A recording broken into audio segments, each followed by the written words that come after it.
Bab 141, Perebutan Posisi Wakil Prefek. Nama, bereinkarnasi dengan sistem terkuat penulis.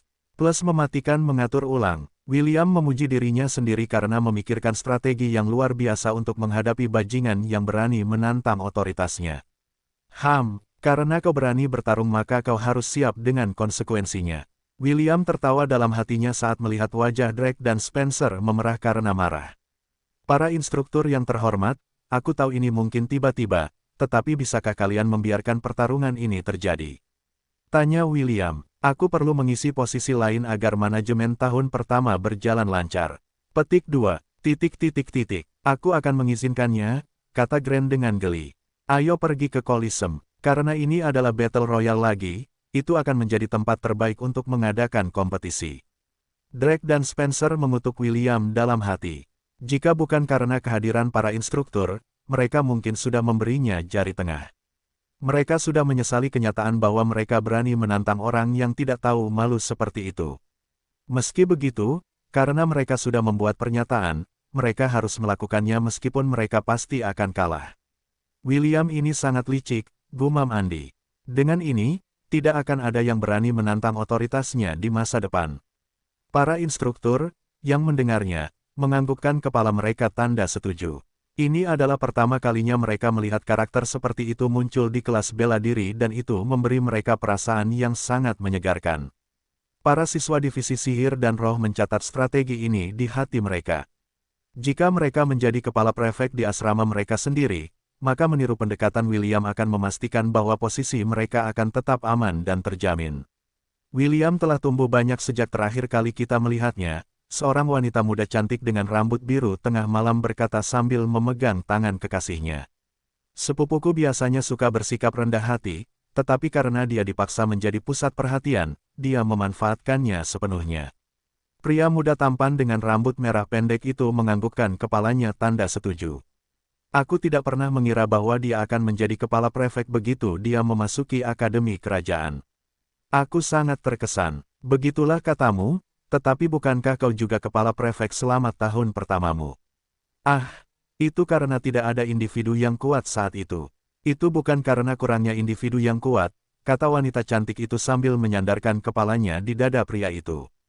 Kau terlalu kuat, mungkin, jawab si rambut merah tampan itu sambil mencium kening kekasihnya. Kita akan mengunjunginya setelah pemilihan kepala prefek tahun kita selesai. Pastikan untuk tidak terlalu menggodanya saat kita bertemu dengannya. Oke, aku mengerti, jangan khawatir, aku akan mendukungmu tahun ini juga. Terima kasih. Tanda hubung tanda hubung tanda hubung tanda hubung tanda hubung. Di dalam Coliseum, Drake dan Spencer berdiri dengan kepala tegak. Di sisi lain, para siswa lainnya mencengkeram senjata mereka dengan penuh harap. Jika mereka dapat membunuh satu saja dari anak-anak ini, maka kesempatan untuk menjadi wakil kepala sekolah sudah terjamin. Coliseum itu memiliki mantra yang dipasang di atasnya, mirip dengan hutan ajaib. Siapapun yang tewas akan secara otomatis dikeluarkan dari medan perang dan dibawa ke lokasi yang aman. Mari kita mulai pertempuran. William mengangkat tinjunya dan mengumumkan dimulainya kompetisi. Para siswa bersorak saat mereka menyerbu ke arah kedua anak laki-laki itu dengan mata merah. Drake dan Spencer bertahan dan melepaskan kekuatan penuh mereka. Karena mereka toh akan mati, mengapa tidak membawa sebanyak mungkin bajingan ini bersama mereka? Pertempuran itu tidak menjadi sepihak seperti yang awalnya diduga William. Tentu, Drake dan Spencer dirugikan, tetapi mereka adalah dua siswa terkuat di antara tahun pertama di divisi bela diri. Keduanya tampil habis-habisan dan mengenakan baju zirah, aksesori, dan senjata ajaib mereka. Itu membuat mereka lebih tangguh dan lebih mematikan. Spencer menari di medan perang menggunakan mobilitasnya yang unggul untuk menghindar dan menyerang para pengejarnya. Setiap kali dia menusukkan tombaknya, teriakan kesakitan akan mengikutinya. Di sisi lain, Drake seperti gunung yang tak tergoyahkan. Tekanan yang dia berikan bukanlah sesuatu yang bisa diharapkan oleh siswa biasa. Meski begitu, dia menerima beberapa luka dari serangan gabungan yang datang padanya. Tidak buruk, gumam William sambil mengamati pertempuran itu. Mereka berdua cukup mampu. Tidakkah menurutmu juga begitu, Mama? Meyeh. Ella mengangguk setuju. Meskipun kedua anak laki-laki itu lebih lemah darinya dalam wujud ibex perang, dia harus setuju bahwa mereka adalah petarung yang sangat kompeten. Untuk sesaat, mereka yang menonton berpikir bahwa keajaiban akan terjadi.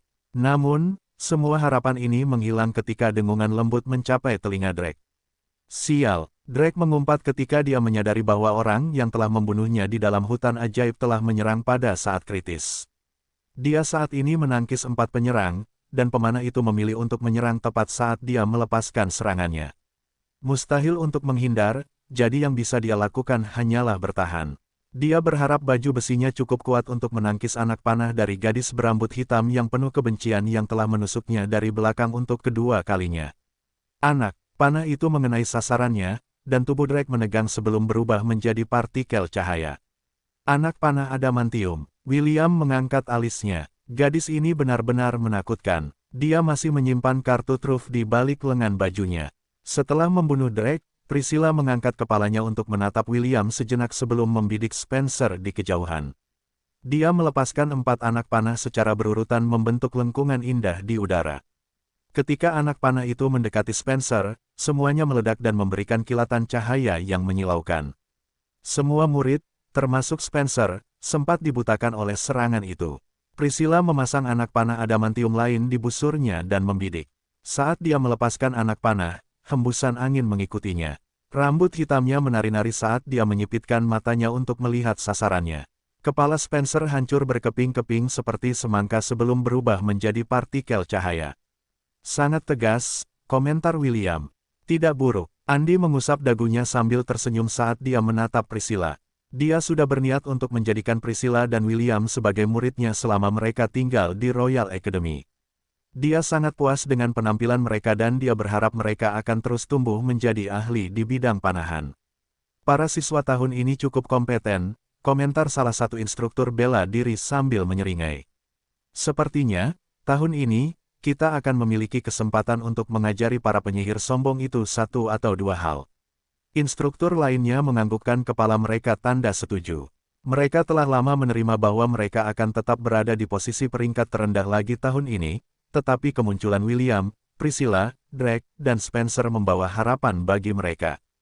Priscilla menyelipkan rambutnya ke belakang telinganya saat dia menatap anak laki-laki yang telah mengalahkannya selama kompetisi. Tidak seperti Drake dan Spencer, dia mengalami sendiri betapa kuatnya William. Dia pasti tidak akan meremehkannya lagi. Melihat tatapan penuh gairah gadis cantik itu, William dengan santai membalik rambutnya dan menganggukkan kepala sebagai tanda terima kasih. Sejak saat ini dan seterusnya, saya nyatakan Priscilla Nerel Grenfell, wakil kepala asrama Solaris yang baru, William mengumumkan.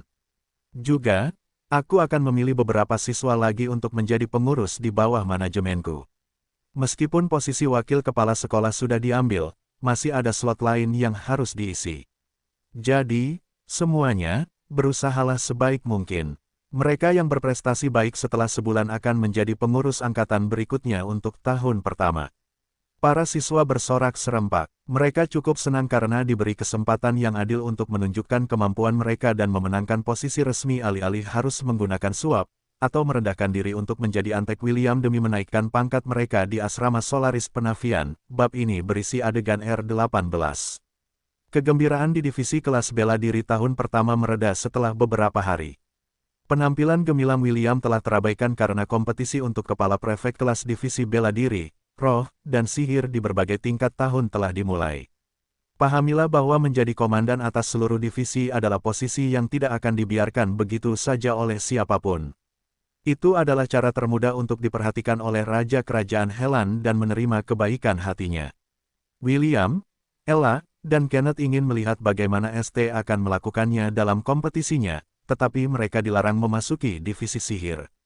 Ketika William bertanya kepada para penjaga mengapa, mereka hanya mengatakan kepadanya bahwa kelas bela diri tidak memiliki kualifikasi untuk memasuki halaman kelas divisi roh dan sihir. Bocah berambut merah itu tercengang oleh perlakuan seperti ini, tetapi dia tidak melanjutkan masalah itu. William mengadakan pertemuan dengan Grant setelah pertempuran di Coliseum, dan Grant telah memberitahunya tentang perlakuan tidak adil yang diterima kelas divisi bela diri dari 2 divisi lainnya. Grant menambahkan bahwa jika William mengalami hal-hal ini, dia tidak boleh marah saat itu juga dan membiarkannya untuk sementara waktu. Ini adalah kenyataan yang menyedihkan di benua selatan. Hanya mereka yang memiliki kekuatan spiritual dan sihir yang diperlakukan seolah-olah mereka istimewa dari yang lain. Sedangkan mereka yang tidak memiliki sihir, mereka akan diperlakukan sama seperti orang lain di dalam akademi kerajaan meskipun mereka seorang bangsawan. Tidak kusangka ada diskriminasi seperti itu di akademi kerajaan. Kenneth mengernyitkan hidungnya karena kesal. Tidak apa-apa, kata William saat mereka bertiga kembali ke asrama Solaris. Karena mereka tidak mengizinkan kelas bela diri memasuki divisi mereka, maka aku juga tidak akan mengizinkan mereka memasuki divisi kita. Kenneth menatapnya dengan tatapan, kau bisa melakukan itu. Dan William hanya terkekeh melihat ekspresi tercengang teman sekamarnya. Tentu saja aku bisa melakukannya, jawab William. Lihat saja aku. William mendekati para penjaga yang menjaga gerbang divisi bela diri tahun pertama. Ia kemudian menunjukkan lencana prefeknya dan memberikan perintahnya. Meskipun kedua penjaga itu menatapnya dengan aneh, mereka berjanji akan menegakkan aturan yang telah diberikannya. Kenneth melihat bagaimana William menggunakan otoritasnya dengan sangat santai. Kau orang yang sangat picik, kau tahu itu, kan? Aku orang yang suka menyimpan dendam. Mata ganti mata, gigi ganti gigi. Kenneth menggelengkan kepalanya tanpa daya saat ia mengikuti teman sekamarnya kembali ke kamar asrama mereka. William merasa sangat puas dengan penggunaan wewenangnya yang terang-terangan, sampai-sampai dia benar-benar lupa bahwa beberapa teman yang memiliki hubungan dengannya adalah bagian dari divisi lain. Perintahnya ini akan membuat Ian mengejeknya di masa depan yang tidak terlalu jauh. Tanda hubung tanda hubung tanda hubung tanda hubung tanda hubung. Tuan, air panas yang Anda inginkan sudah ada di sini, kata gadis cantik yang bekerja di dalam penginapan itu sambil mengetuk pintu sebuah kamar. Seorang pria tampan yang mengenakan pakaian elegan membuka pintu dan memberi isyarat agar gadis cantik itu masuk.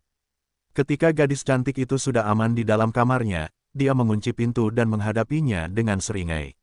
Gadis cantik itu berdiri diam di tengah ruangan dengan linglung. Pria tampan itu berjalan menuju tempat tidur dan memberi isyarat agar gadis itu datang kepadanya.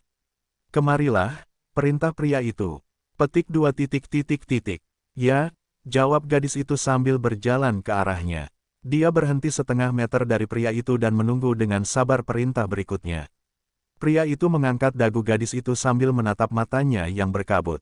Sebelumnya, ia telah memberikan mantra sugesti yang kuat agar gadis itu datang ke kamarnya di tengah malam saat semua orang di dalam penginapan sedang tidur. Sangat mudah baginya untuk mengaktifkan mantra sugesti tersebut karena gadis cantik itu menyukainya saat ia menuntunnya ke kamarnya. Faktor utama yang mengaktifkan mantra tersebut adalah karena gadis itu hanyalah orang biasa, dan tidak memiliki ketahanan terhadap sihir.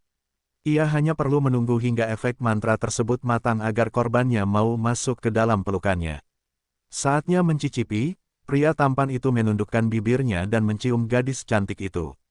Tubuh gadis itu menegang sesaat sebelum menjadi lemas. Pria tampan itu memegang pinggangnya dengan kuat agar gadis itu tidak jatuh ke lantai. Semenit kemudian, bibir mereka terbuka saat pria itu menjilati bibirnya dengan puas. Kekuatan hidup yang begitu manis dan polos, desa pria tampan itu sambil menghargai. Sekarang, pertanyaannya tetap, haruskah aku memetik cerimu atau tidak?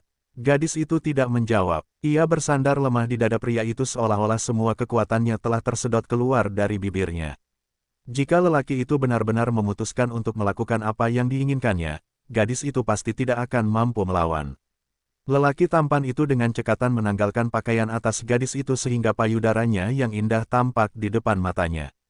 Ia kemudian menurunkan bibirnya untuk mencium ujung-ujung merah muda yang mengipasi api nafsunya, sebelum memasukkannya ke dalam mulutnya untuk dijilat dan dihisap. Ia sangat puas dengan kelembutan dan volume payudara gadis itu, membuatnya menikmatinya sepenuhnya. Lelaki tampan itu menghabiskan beberapa menit untuk membelai, mencium, menjilati, dan menghisap puncak-puncak tubuh gadis itu yang membanggakan, sementara erangan lembut keluar dari bibir gadis itu. Ia hanya berhenti ketika sudah merasa cukup, dan bersiap untuk melanjutkan ke fase berikutnya dalam malam kenikmatannya. Saat tangannya perlahan bergerak menuju tubuh bagian bawah gadis cantik itu, ia mendengar suara pemilik penginapan memanggil nama putrinya dari lantai pertama. "Ava," panggil suara itu. "Di mana kau, gadis?" Pria tampan itu mendecak lidahnya karena kesempatan itu telah hilang. Ia tahu bahwa ia tidak bisa membahayakan misinya hanya demi memuaskan hasrat seksualnya pada seorang rakyat jelata, tidak peduli seberapa cantiknya gadis itu. Pria tampan itu berbisik di telinga gadis itu sambil memperkuat mantra sugesti yang telah menguasai pikiran dan tubuhnya. Kau akan melupakan semua yang telah terjadi. Kau tidak akan mengingat wajahku, namaku, atau apapun yang berhubungan denganku. Kau mengerti? Petik 2 titik titik titik. Ya, jawab gadis cantik itu lemah. Pria tampan itu memperhatikan gadis cantik itu berjalan terhuyung-huyung menuju pintu. Bahkan dalam keadaannya yang lemah, gadis cantik itu tidak lupa membungkuk dan mengunci pintu di belakangnya. Ini hanya kecelakaan kecil, gumam lelaki tampan itu sambil melihat keluar jendela kamarnya. Begitu aku masuk akademi kerajaan, aku akan mengikuti perintah tuanku dan memanjakan diri dengan tubuh indah para wanita paling berbakat di kerajaan sambil menghisap kekuatan hidup dari bibir mereka yang menggoda. Aku tidak sabar untuk mencicipinya. Lelaki itu menyeringai sambil menahan tawa di dalam dadanya. Kemuliaan bagi ras iblis. 2 hari berlalu dan kepala prefek dari berbagai divisi telah muncul sebagai pemenang dari kompetisi mereka. William sangat terkejut ketika menerima daftar kepala prefek yang baru. ST telah berhasil menjadi kepala prefek untuk divisi sihir siswa tahun pertama. Namun, keterkejutan William tidak berakhir di sana. Nama yang muncul untuk tahun keempat divisi sihir adalah nama yang sangat dikenalnya. Matthew von Ainsworth, kepala prefek divisi kelas sihir tahun keempat. Sepertinya kakak Matthew tidak bersikap rendah hati di akademi ini, gumam William sambil duduk di tempat tidur. Matthew menyadari kondisi William saat ini karena surat-surat Leah dan orang tuanya telah sampai di akademi kerajaan Helan. Orang tuanya, Mordred dan Anna, meminta Matthew untuk menjaga sepupunya dan memastikan untuk menjaga rahasianya tetap aman saat dia menjelajahi dunia di luar Lon. William dan Matthew memiliki hubungan yang sangat baik, dan keduanya memperlakukan satu sama lain sebagai saudara kandung, bukan sepupu. Dengan mengatakan itu, William sangat senang karena ia bisa memeluk paha kakaknya jika keadaan memaksa. Mengenai cara kelas bela diri diperlakukan oleh divisi lain, William tidak dapat memikirkan rencana yang baik untuk membalikkan situasi saat ini. Yang dapat ia lakukan hanyalah memastikan bahwa orang-orang di bawah sayapnya akan bekerja dengan baik dan mengembalikan divisi roh dan sihir yang arogan ke tempat yang seharusnya. Pada akhirnya, semuanya bermuara pada kekuatan. William mendesah sambil menutup dokumen di tangannya. Tuan benar, mereka yang memiliki kepalan tangan yang lebih besar mendikte aturan. Yang lemah hanya bisa menganggukkan kepala sebagai tanda tunduk atau binasa setelahnya. Hukum survival of the fittest, atau hukum rimba, adalah hukum paling dasar yang diikuti oleh mereka yang dapat memegang kekuasaan. William memahami konsep ini, tetapi ia tidak menyukainya. Meskipun tidak sempurna, hukum di bumi dapat memaksa pihak berwenang untuk mengambil tindakan yang diperlukan begitu seorang warga menggunakan kekuatan massa. Kekuatan ini begitu hebat sehingga bahkan orang-orang yang menduduki posisi tinggi pun tidak punya pilihan selain berkompromi begitu jurus ini digunakan. Sayangnya, tidak ada media sosial di dunia ini, renung William. Cukup satu unggahan dan itu pasti akan menjadi viral. Ella meletakkan kepalanya di pangkuan William, dan bocah itu tanpa sadar menepuk kepalanya. Itulah pemandangan yang dilihat Kenneth ketika dia memasuki ruangan setelah memeriksa berita terbaru dari divisi lainnya. Kenneth menyeringai saat dia mendekati William dan menepuk bahunya. Ada orang yang mencarimu di luar gerbang. Mereka tidak bisa masuk karena seseorang mencegah mereka melakukannya. Orang-orang mencariku. William mengerutkan kening. Apakah kau mengenal mereka? Aku hanya kenal 3 orang, jawab Kenneth. St, Ian, dan Isaac. Selain itu, ada 2 orang lagi. Salah satu dari mereka memiliki warna rambut yang sama denganmu, sementara yang lainnya adalah seorang wanita cantik dengan rambut biru tengah malam. Ella mengangkat kepalanya dari pangkuan William karena dia mengenali 2 orang yang dideskripsikan Kenneth. Meyeh, ya, Mama, itu pasti kakak dan adik. Meyeh, baiklah, mari kita kenalkan mereka. William menganggukkan kepalanya lalu berterima kasih kepada Kenneth karena telah menyampaikan pesan mereka. Kenneth memutuskan untuk mengikuti di belakang. William, dia sangat penasaran dengan orang-orang yang memiliki hubungan dengannya. William tidak keberatan membawa Kenneth bersamanya. Bahkan, dia ingin memperkenalkannya kepada kakak dan adiknya sebagai teman pertama yang dia dapatkan di dalam akademi. Selain itu, Karena Kenneth adalah teman sekamarnya, akan menjadi ide yang bagus jika mereka saling mengenal, sehingga mereka dapat menjaga anak laki-laki berambut abu-abu keperakan yang lembut ini saat William tidak ada. Kakak perempuan, ST, dan Ishak, terima kasih sudah mengunjungiku. William menyapa mereka sambil tersenyum saat menemui mereka di gerbang. Ia kemudian menatap para penjaga yang telah melaksanakan perintahnya sambil tersenyum. Kedua orang ini adalah kepala prefek kelas divisi sihir. Nanti, tolong, izinkan mereka masuk ke tempat ini jika mereka mencariku. William kemudian mengangkat dagunya dan mengarahkannya ke Ian, untuk si banci ingusan ini, jangan ragu untuk mengusirnya dari tempat ini. Ia hanya karakter sampingan, ia tidak penting. Petik 2. Kakao. Ian menggertakkan giginya karena marah. Ia datang ke sini bersama ST untuk berterima kasih kepada William karena strategi yang ia gunakan membantu mereka memenangkan persaingan untuk kepala prefek di divisi sihir. Bayangkan saja William tidak hanya melarang mereka masuk, si bocah berambut merah itu bahkan secara tegas memberitahu para penjaga untuk tidak membiarkannya lewat karena ia adalah karakter sampingan dan tidak penting. Ian hampir saja menerjang William dan menghajarnya sampai babak belur. Sayangnya, si penggembala belum keluar dari gerbang dan bersembunyi di balik para penjaga yang mengawasinya. ST terbatuk pelan sambil menatap Ian dengan tatapan penuh permintaan maaf. Ia kemudian bergerak mendekati Ian dan membisikkan sesuatu di telinganya. Aku akan memintanya untuk membiarkanmu lewat setelah pertemuan kita, bisik ST. Sampai saat itu, tetaplah di sini dan perhatikan orang-orang yang mencoba memasuki gerbang selain kita.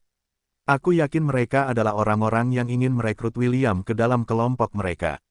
Ini adalah sesuatu yang tidak boleh kita biarkan terjadi, mengerti? Meskipun Ian masih enggan untuk ditinggalkan, ia tetap menganggukkan kepalanya sebagai tanda terima kasih.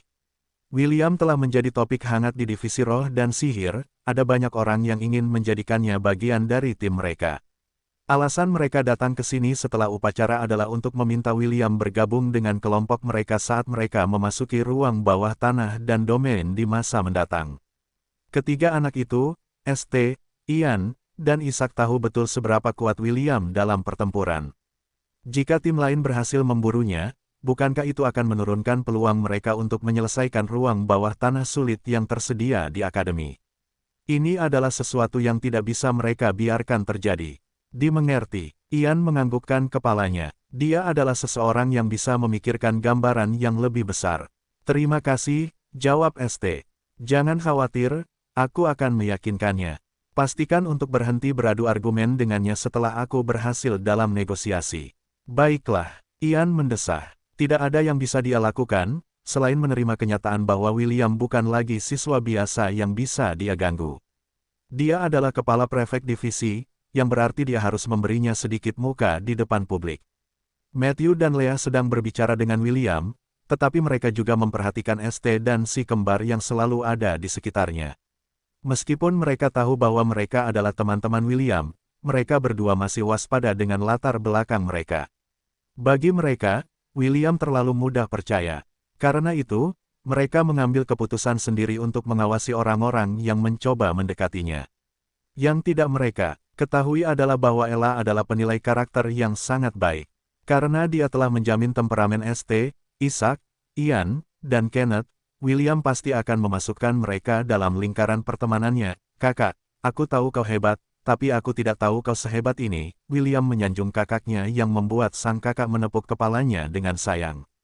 Kupikir kau akan bersikap rendah hati begitu tiba di ibu kota, tapi tampaknya kau bukan orang yang suka diperintah, jawab Matthew sambil tersenyum. Haha, aku hanya ingin Mama Ella selalu bersamaku. Aku tidak memikirkan semuanya dengan matang dan secara tidak sengaja membuat diriku menonjol. Aku sudah mengirim surat kepada kakek yang memberitahunya bahwa kita berdua telah menjadi kepala prefek. Aku yakin dia akan tertawa terbahak-bahak begitu membacanya. Dia pasti tidak akan tinggal diam tentang hal itu dan membanggakannya kepada teman-teman dan kenalannya. Astaga, William sudah bisa membayangkan ekspresi puas kakeknya saat dia memberitahu teman-temannya bahwa kedua cucunya adalah orang-orang hebat di Akademi Kerajaan Helan. ST dan Ishak hanya mendengarkan dari samping, tetapi mereka terkejut mengetahui bahwa orang ini adalah kerabat William. Selain itu, Matthew adalah senior mereka dan juga kepala prefek di Royal Academy.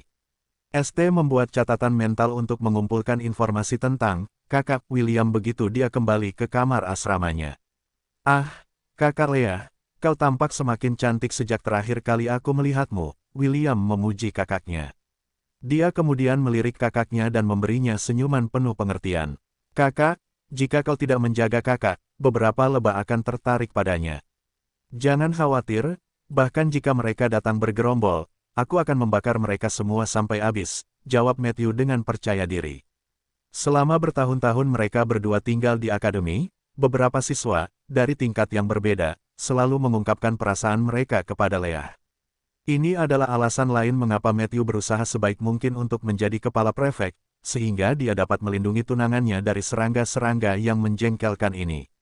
Ya, Leah menjadi tunangannya setelah ayahnya, Sebas, dan kakeknya James, membantu perjodohan itu. Mereka berdua akan menikah di akhir tahun keempat mereka di Royal Academy begitu mereka kembali ke Lon. Kalau bukan karena fakta bahwa keduanya benar-benar saling mencintai, Sebas mungkin telah meyakinkan putrinya sebaliknya. Caramu berbicara telah sangat meningkat selama bertahun-tahun, Little Will. Leah menggoda, banyak orang di departemen kami yang menyukaimu. Haruskah aku menjadi mak comblang untukmu? Kakak perempuanmu mengenal banyak wanita cantik. Tidak boleh. ST tidak dapat menahan diri untuk tidak menyuarakan protesnya dengan keras. Ketika dia menyadari apa yang telah dia lakukan, wajahnya langsung memerah karena malu. William terkejut dengan kemarahan ST yang tiba-tiba, tetapi dia hanya tersenyum dan mengedipkan mata pada kakak perempuannya, Leah. Kakak, aku tidak terburu-buru mencari pacar sekarang, jawab William. Aku datang ke sini, ke Royal Academy, untuk belajar, bukan untuk menjalin hubungan romantis dengan siapapun. Oh, Leah mengangkat sebelah alisnya. Baiklah, kalau kau berubah pikiran, kau tahu di mana bisa menemukanku. Kakak, kalau memungkinkan, perkenalkan aku pada mereka lain waktu. Kupikir kau tidak datang ke sini untuk menjalin hubungan romantis dengan siapapun. Membangun hubungan romantis dan membangun koneksi adalah dua hal yang berbeda, bantah William.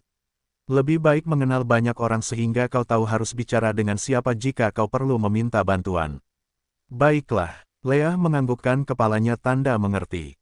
Aku akan memperkenalkanmu pada mereka, saat kau tidak terlalu sibuk dengan tugasmu. Terima kasih, kakak, kau yang terbaik. William memeluknya pelan, dan kakaknya membalas pelukannya. Kenneth kembali dengan beberapa makanan ringan dan minuman dan menyajikannya di atas meja. Setelah menjadi kepala prefek tahun pertama, William diberi kamar yang lebih besar yang sesuai dengan jabatannya. Tentu saja, ia meminta para instruktur untuk mengizinkan Kenneth tetap menjadi teman sekamarnya, jadi keduanya masih tinggal bersama. William dan tamu-tamunya menyantap camilan mereka sambil mengobrol santai. Setelah setengah jam, Matthew berdiri dari tempat duduknya dan mengucapkan selamat tinggal.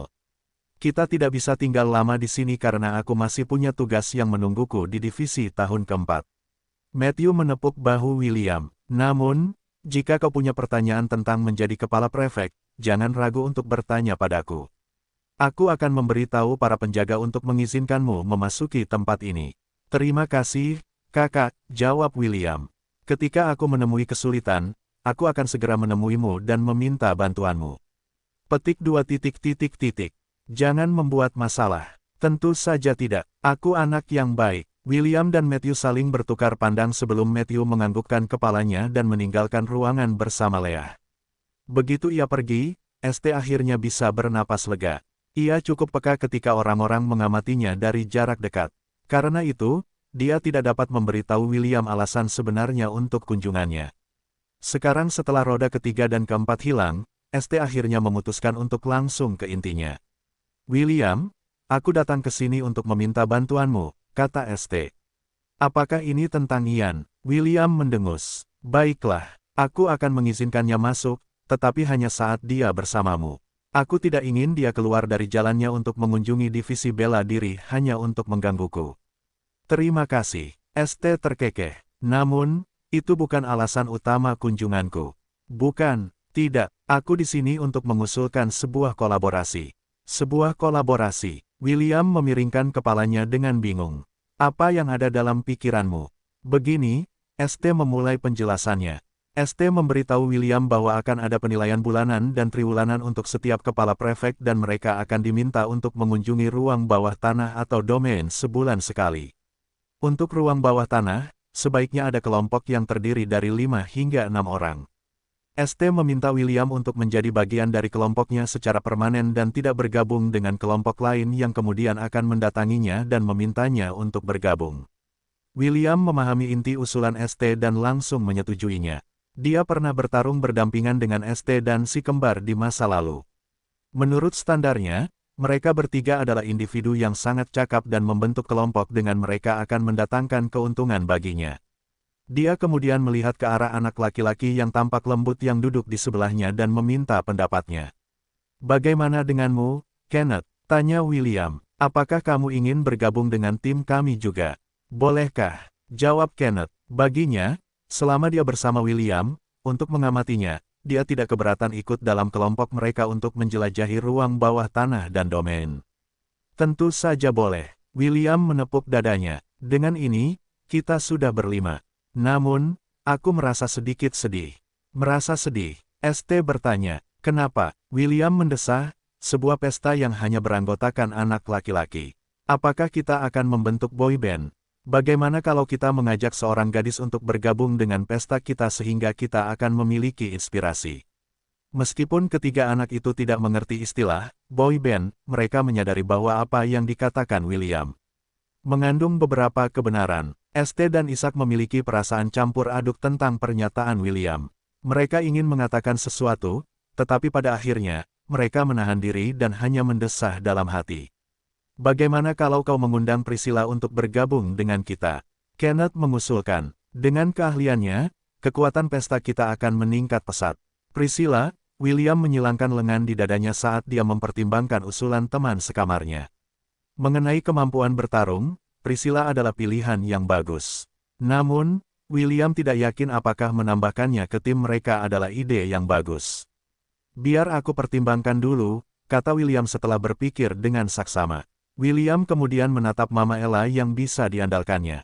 "Meyeh, dia baik, tapi dia tidak setia." "Meyeh, bagaimana dengan karakternya?" "Meyeh, biasa saja." "Meyeh, begitu ya. Mari kita amati dia untuk saat ini." Ella menganggukkan kepalanya sebagai tanda setuju. Priscilla adalah orang yang netral menurut pandangan Ella. Dia bisa berubah dari teman baik menjadi musuh, meskipun dia tidak mengatakan secara langsung bahwa Priscilla akan menjadi musuh bayinya. Ada peluang 50-50 hal itu akan terjadi. Ella tidak mau mengambil risiko dan mengizinkan Priscilla bergabung dengan tim mereka setelah dia mengamati perilaku orang itu dengan saksama.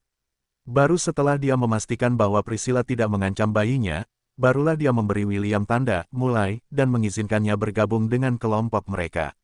Melihat respons positif William atas undangannya, ST merasa kemenangan mereka sudah pasti. Dengan gembala yang kuat di pihak mereka, mendapatkan nilai kelulusan sudah di tangan. "Eksplorasi ruang bawah tanah pertama akan dimulai pada akhir bulan," kata ST. "Karena kita masih kelas 1, hanya ada 3 ruang bawah tanah yang tersedia bagi kita. Benteng Orc, Benteng Anjing, dan Makam Goblin. Aku akan datang dan menemuimu begitu aku mendapatkan informasi lebih lanjut tentang ruang bawah tanah itu. Sampai saat itu, aku akan terus menghubungimu." William tidak mendengar semua yang dikatakan ST. Pikirannya membeku ketika dia mendengar nama ruang bawah tanah, Makam Goblin. Ella, yang berbaring di samping William, membuka matanya lebar-lebar. Dia kemudian menatap bayinya dan mendapati William sedang menatapnya. Keduanya tengah memikirkan hal yang sama dan itu terutama karena fakta bahwa mereka telah memasuki Goblin Crypt melalui Ring of Conquest. "Ini perlu penyelidikan lebih lanjut," pikir William sambil tanpa sadar mengusap cincin di jarinya. "Aku bertanya-tanya apakah Goblin Crypt ini adalah Goblin Crypt yang sama yang telah kukunjungi selama 13 tahun terakhir dalam hidupku. Selamat pagi, Profesor."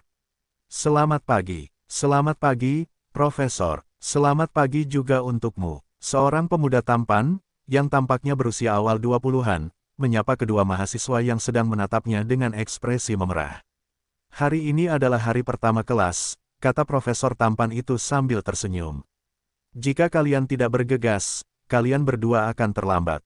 Ini bukan sifat baik yang seharusnya dimiliki oleh gadis-gadis cantik dan berbakat, seperti kalian." Meskipun dia mengatakan ini dengan tegas, senyum di wajahnya membuat kedua gadis itu merasakan jantung mereka berdetak kencang di dalam dada mereka. Melihat reaksi mereka, Profesor tampan itu menghela nafas dan mengambil 4 permen dari sakunya, tidak bisa dihindari. Ambil ini dan pergilah. Kedua gadis itu terkikik dan menerima hadiah profesor itu. Mereka kemudian berjalan pergi sambil melirik profesor tampan mereka. Profesor Carter sangat melamun. Aku ingin tahu apakah dia punya pacar. Dia tidak punya pacar. Aku sudah bertanya-tanya, dan informasi ini sudah dikonfirmasi. Tampan, berbakat, dan profesor termuda di Royal Academy, gadis cantik dengan rambut coklat sebahu itu mendesah. Ada rumor bahwa raja sendiri berencana untuk mendidiknya menjadi pejabat tinggi. Petik 2. Sebenarnya, rumor itu benar adanya, jawab sahabat gadis itu sambil melihat sekeliling mereka. Menurut sumber yang dapat dipercaya, Profesor Carter hanya perlu menyelesaikan 1 tahun mengajar di Royal Academy sebelum dia diangkat menjadi asisten Perdana Menteri. Benarkah? Jika ya, maka sebaiknya aku serius dan menarik perhatiannya. Semoga berhasil, tetapi, kita berdua akan menjadi saingan. Tolong, jangan terlalu keras padaku, ya. Kenapa kita tidak membagi dia di antara kita berdua? Usul gadis cantik dengan rambut coklat itu. Dengan begitu, dia tidak akan bisa selingkuh dari kita bahkan jika ada gadis lain yang berencana untuk berhubungan dengannya. Kedengarannya seperti rencana, jawab sahabat gadis itu. Ya ampun. Permen ini sangat lezat. Aku penasaran bagaimana cara pembuatannya. Kau benar, gadis berambut coklat itu setuju. Ini mungkin permen yang sangat mahal yang tidak dijual di ibu kota. Mungkin kita bisa meminta lebih banyak setelah kelas berakhir. Bagaimana menurutmu? Aku suka kedengarannya. Ingat, kau tidak boleh memimpin. Setuju. Tanda hubung tanda hubung tanda hubung tanda hubung tanda hubung tanda hubung. Carter sedang berjalan menuju ruang makan ketika seberkas kekuatan melewati tubuhnya. Senyum pun tersungging di wajahnya, itu artinya kedua gadis itu telah memakan permen yang diberikannya. Sekarang, sihir sugesti yang telah ia masukkan ke dalam permen-permen itu telah menanamkan benih di dalam pikiran bawah sadar mereka. Saat mereka memakan lebih banyak permennya, mereka perlahan-lahan akan jatuh ke tangannya dan menjadi budak yang bersedia membantunya menangkap gadis-gadis yang tak tertandingi dan berbakat di dalam Akademi Kerajaan Helan. Selain kedua gadis sebelumnya, ia telah memberikan permennya kepada 4 orang lainnya. Ia tidak terburu-buru untuk merusak mereka semua karena tahun ajaran baru saja dimulai. Ia berencana untuk meluangkan waktu dalam melatih mereka. Ia ingin membentuk tubuh dan pikiran mereka menjadi budak yang sempurna yang dapat ia gunakan untuk menjungkirbalikkan Akademi Kerajaan. Tanda hubung tanda hubung tanda hubung tanda hubung tanda hubung. William dan Kenneth telah tiba di ruang makan setelah mandi di dalam kamar asrama mereka. Siswa lain yang mengikuti William dalam pelatihan mereka, secara mengejutkan, berbagi meja yang sama dengan mereka. Priscilla duduk di seberang William dan Kenneth sambil memakan sandwichnya dengan tenang. Karena ia adalah wakil kepala sekolah tahun pertama, wajar saja jika ia terlihat bersama William. Akan tetapi, yang tidak dipahami oleh si penggembala adalah, selain dirinya, Spencer, Drake, dan anak laki-laki bernama Conrad, beserta antek-anteknya duduk di meja yang sama dengannya. Sama seperti Priscilla, Spencer dan Drake duduk di seberang William, sementara Conrad duduk di sebelahnya. William tidak mengatakan apapun, karena meskipun aneh, mereka semua berada di tahun ajaran yang sama. Karena ia tidak dapat memesan seluruh meja sebagai miliknya, berada di dekat orang-orang dengan wajah yang dikenalnya adalah hal terbaik berikutnya. Kepala Prefek, Anda mengatakan bahwa dalam waktu sebulan, Anda akan memilih kelompok perwira baru, bukan? Tanya Drake. Ya, jawab William sambil tersenyum.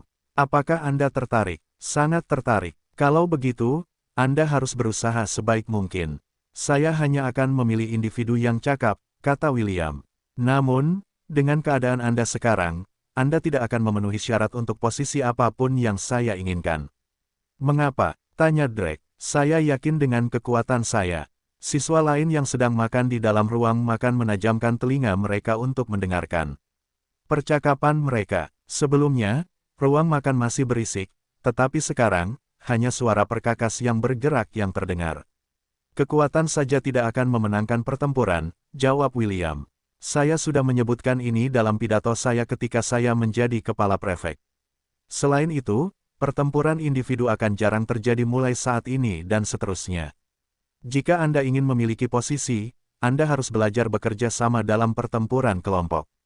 Matthew telah memberi William beberapa petunjuk tentang cara menjadi kepala prefek yang baik.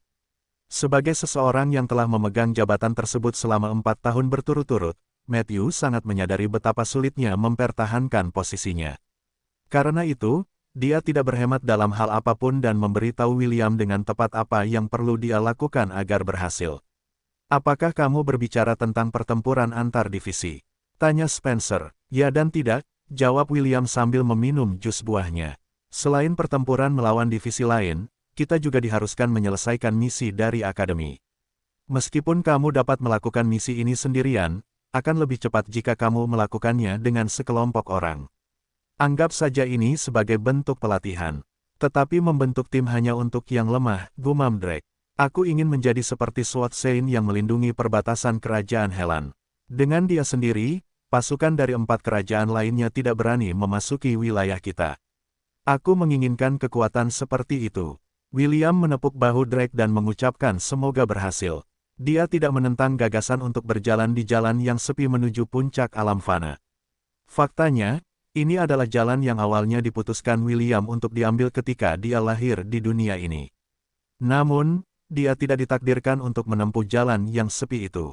Dalam kehidupan ini, ia memiliki Mama Ella, dan 13 kambing lainnya yang bersedia bertarung di sisinya. Dengan keluarga yang begitu penuh kasih yang mendukungnya, bagaimana mungkin ia bisa meninggalkan mereka dan melangkah maju sendiri? "Kepala Prefek, apakah Anda ingin membentuk tim bersama kami untuk eksplorasi Dungeon yang akan datang?" tanya Conrad. Tentang itu, saya ingin Priscilla, Spencer, Drake, dan Anda untuk membentuk tim Anda sendiri," jawab William. "Saya mencari jenderal yang memenuhi syarat yang akan membantu saya memimpin seluruh divisi kami selama pertempuran yang akan kita hadapi di masa depan." Para siswa yang mendengar kata-kata William menganggukkan kepala mereka sebagai tanda mengerti. Eksplorasi domain dan Dungeon merupakan bagian integral dari pengajaran akademi. Selain mengambil misi yang mengharuskan mereka untuk bepergian keluar akademi, eksplorasi Dungeon dan domain akan membantu mereka mengasah kemampuan bertarung mereka. "Bisakah kita merekrut siswa dari divisi lain?" tanya Priscilla setelah menghabiskan sandwichnya. "Atau haruskah kita hanya mengandalkan siswa dari divisi kelas bela diri?" "Bebas merekrut siswa dari divisi lain," jawab William. "Idealnya adalah membentuk tim permanen dengan orang-orang yang dapat dipercaya. Meskipun semua divisi adalah saingan kita, itu tidak berarti mereka adalah musuh kita. Semua siswa diharuskan untuk mengambil misi 2 kali sebulan. Dengan melakukan ini, mereka akan dapat memperoleh poin akademi, yang dapat mereka tukarkan dengan barang-barang khusus dari toko pertukaran akademi. Setelah siswa memperoleh poin akademi yang cukup, mereka akan dapat membeli senjata langka, gulungan kemampuan, baju besi ajaib, dan barang-barang lain yang akan membantu memperkuat tubuh mereka dan menaikkan peringkat mereka. Para peraih prestasi terbaik di setiap kelas tahun akan diberikan hadiah khusus oleh para instruktur setiap 3 bulan. "Bagaimana denganmu, Kepala Prefek?" tanya Drake. "Dengan siapa kau akan bekerja sama selama penjelajahan ruang bawah tanah?" William selesai mengunyah apel sebelum menjawab pertanyaan Drake. Dia tidak berniat menyembunyikan hubungannya dengan ST dan yang lainnya, jadi lebih baik dia jujur untuk menghindari kesalahpahaman di masa mendatang. "Kepala Prefek Divisi Sihir memohon padaku untuk membentuk kelompok dengan mereka," kata William dengan sikap sombong. "Karena aku orang yang beradab, elegan, dan karismatik, sulit bagiku untuk menolak tawarannya." Para siswa di dalam ruang makan berpura-pura tidak mendengar bagian tentang kepala prefek mereka yang beradab, elegan, dan karismatik. Mereka lebih fokus pada bagian di mana kepala prefek divisi sihir memohon William untuk membentuk kelompok dengan mereka. "Kelompok permanen," tanya Priscilla. "Berapa banyak anggota yang kalian miliki?" 5. William merentangkan jari-jari di tangan kirinya. "Kenneth juga termasuk dalam kelompokku." Para siswa di ruang makan melirik Kenneth dengan pandangan penuh rasa iri. Menjadi bagian dari kelompok kepala prefek secara pribadi berarti William telah mengasuh Kenneth. Ada banyak siswa yang berharap bisa bertukar tempat dengan Kenneth, tetapi buru-buru menyingkirkan ide ini. Mereka ingin menjadi seperti William. Jika seorang penggembala, yang menghabiskan hari-harinya menggembalakan domba dan kambing, bisa menjadi kepala prefek, maka mereka juga bisa menjadi perwira dengan menggunakan kekuatan mereka sendiri. Setelah pidatonya, William tanpa sadar telah menjadi idola rakyat jelata di Akademi Kerajaan. Mereka memandangnya dengan positif karena dia sama seperti mereka. Orang biasa yang naik pangkat karena kerja kerasnya. William merasa puas karena semua orang mendengarkan setiap kata-katanya dengan serius.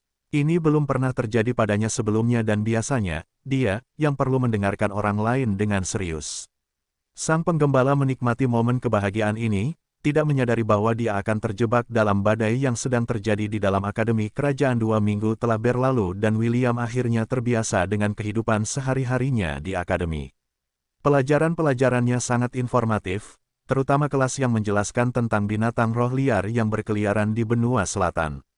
William menanggapi pelajaran-pelajaran ini dengan serius. Ia menghafal cara aman untuk melawan binatang-binatang ini serta kelemahan-kelemahan mereka. Karena ia tidak memiliki kekuatan saat ini, mengetahui informasi semacam ini akan bermanfaat baginya. Hari ini, Grant membawa para siswa tahun pertama ke Kolosem untuk mengajari mereka cara yang tepat untuk melawan para penyihir. Semua siswa tahun pertama berbaris dalam satu barisan, sementara Grant dan Andy menatap mereka dengan ekspresi serius di wajah mereka. Apakah ada di antara kalian yang tahu cara efektif melawan para penyihir? Tanya Andy. Spencer mengangkat tangannya dan melangkah maju. Tuan, cara terbaik untuk melawan para penyihir adalah dengan mendekati mereka. Begitu Anda melibatkan mereka dalam pertarungan jarak dekat, sebagian besar penyihir akan mulai panik. Begitu itu terjadi, akan mudah untuk menetralisir mereka. Andy tersenyum. Ia tidak setuju maupun tidak setuju dengan jawaban Spencer. Memang benar bahwa melawan penyihir dalam pertarungan jarak dekat akan membantumu mengalahkan mereka. Tetapi tidak selalu demikian, jawab Andy. Hanya orang-orang yang percaya diri dengan kemampuan pertarungan jarak dekat mereka yang akan mampu melakukannya. Ada yang punya jawaban. Priscilla mengangkat tangannya dan memberikan pendapatnya tentang masalah tersebut. Mantra penyihir memiliki jangkauan yang efektif. Bahkan jika mereka mengeluarkan mantra yang kuat, mantra itu akan menghilang begitu mencapai jarak tertentu. Andy tersenyum dan menganggukkan kepalanya. Jawaban yang umum, tetapi hanya mereka yang ahli dalam keterampilan memanah yang akan mampu mengatakan hal-hal ini. Apakah ada orang lain yang bisa memberiku jawaban? Tatapan Andy tertuju pada William yang memejamkan matanya sambil membelai sisi kambing Angorian di sampingnya. William, bagaimana menurutmu? Tanya Andy. Bagaimana seorang petarung bela diri bisa melawan seorang penyihir? William membuka matanya sambil menatap Andy sambil tersenyum. Jawaban untuk pertanyaan ini sangat sederhana, jawab William.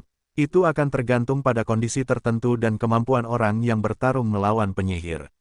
Tidak ada jawaban yang jelas tentang cara melawan penyihir, tetapi sebagai pejuang bela diri, kamu harus mempertimbangkan semuanya termasuk cuaca, medan, dan bahkan mentalitas lawanmu. Jika kamu pikir kamu tidak memiliki peluang untuk menang maka kamu harus lari dan melarikan diri. William menyeringai dan menambahkan beberapa kata lagi. Jika kamu pikir melarikan diri itu memalukan, kamu bisa membalas mereka begitu kamu menjadi orang suci. Pada saat itu, bahkan Archmage harus berpikir 2 kali ketika bertarung melawanmu. Grant bertepuk tangan. Jawaban yang bagus. Secara fisik, para penyihir berada pada posisi yang kurang menguntungkan karena mereka lebih mengandalkan kekuatan sihir mereka dibandingkan dengan kehebatan fisik mereka. Namun, jangan lupa, ada juga para penyihir yang ahli dalam menggunakan senjata. Pendekar pedang sihir, penyihir pertempuran, dan sejenisnya adalah contoh-contoh penyihir yang dapat bertarung dalam jarak dekat dengan seorang petarung ahli. Singkatnya, orang yang akan menang adalah orang yang memiliki lebih banyak pengalaman pertempuran. Setelah kalian menjadi ahli dalam melawan para penyihir, kalian akan mempelajari beberapa trik tentang cara menetralkan kekuatan sihir ofensif mereka yang kuat. Grant tersenyum memberi semangat kepada semua orang sambil melihat ke sisi lain stadion. Hari ini, kita mengadakan kelas gabungan dengan kelas-kelas divisi sihir tahun pertama. Ini adalah kesempatan yang baik bagi kalian semua untuk belajar cara bertarung melawan para penyihir, dan mereka pada gilirannya, akan belajar cara bertarung melawan pejuang bela diri. Pastikan untuk membuka mata kalian dan belajar dari pengalaman ini. Tidak setiap hari kita bisa menggunakan medan seperti Kolosem untuk bertarung dalam pertempuran nyata melawan para penyihir.